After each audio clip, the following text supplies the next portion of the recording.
Новий рівень сервісу для мешканців окупованого Криму. В Новоолексіївці на Херсонщині відкрився сучасний центр надання адміністративних послуг. Це всього у 17 кілометрах від адмінмежі з окупованим півостровом, а 3 дні в тиждень кримчан там будуть обслуговувати без черг. Символічну стрічку під час відкриття перерізав лідер кримсько-татарського народу Мустафа Джемілєв. Для нього новий ЦНАП – свідчення того, що про кримчан, які опинилися в умовах окупації, на материку не забувають. 11 ранку у селищі Новоолексіївка, що на Херсонщині, на вулиці із символічною назвою «Центральна», урочисто відкривають центр з надання адміністративних послуг. Сучасний і, головне, доступний для мешканців тимчасово окупованого Криму.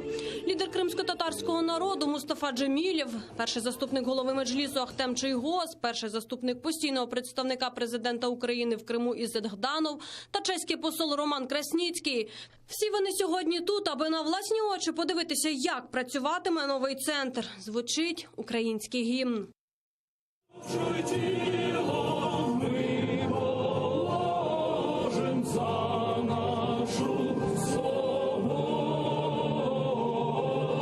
Слава Україні! Героям слава!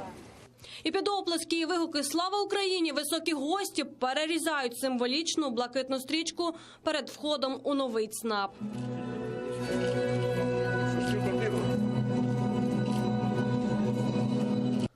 Отримати український чи закордонний паспорт, ID-картку чи зареєструвати власну справу для кримчан після окупації в 2014-му такі прості колись речі стали справжнім випробуванням. З відкриттям нового центру з надання адміністративних послуг у Новоолексіївці усе зміниться, обіцяє його директорка Гульнара Ісакова. ЦНАП, каже, лише за 17 кілометрів від адмінмежі з окупованим Кримом, тому за своїми документами їхати довго не доведеться. У нас очень удобное расположение нашего центра. Он расположен в центре поселка, рядом железная дорога, автостанции, остановки. И, в принципе, это будет удобно не только для жителей нашего поселка, но и для тех граждан, которые проживают на временно оккупированной территории, в частности, Автономной Республики Крым. Знадобилося 4 місяці і 1 мільйон гривень, аби стару будівлю перетворити на сучасний ЦНАП. Все обладнання сучасне, таким самосучасним обіцяють і сервіс, аби українці, які змушені жити в окупованому Криму, знали – Україна дбає про них. Это в значительной мере как-то облегчает жизнь как жителей районов, но особенно она, конечно, ориентирована на людей, наших сограждан, наших соотечественников в оккупированном Крыму.